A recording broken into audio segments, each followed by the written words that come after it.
AI ಬಂದಮೇಲೆ ಸುಮಾರು IT ಕಂಪ್ನಿಗಳ ಎಂಪ್ಲಾಯೀಸ್ನ ಕೆಲಸದಿಂದ ತೆಗೆದಾಕಿದ್ದಾರೆ. ಇದು 1 ವರ್ಷದ ಲಿಸ್ಟು.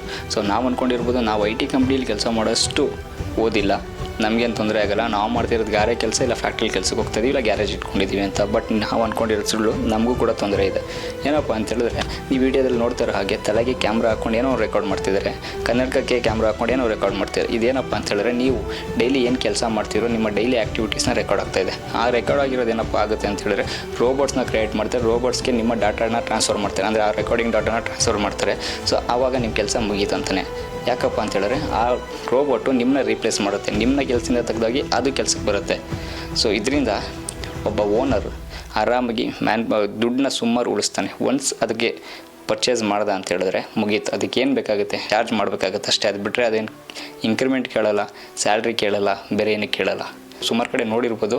ಸೊ ಇದು ಇಂದಿನ ಪರಿಸ್ಥಿತಿ. AI ಬಂದು ಇನ್ನೂ ಏನೇನು ಚೇಂಜಸ್ ಆಗುತ್ತೆ ಅಂತ ಗೊತ್ತಿಲ್ಲ. Thank you so much. ಜೈ ಶ್ರೀರಾಮ್.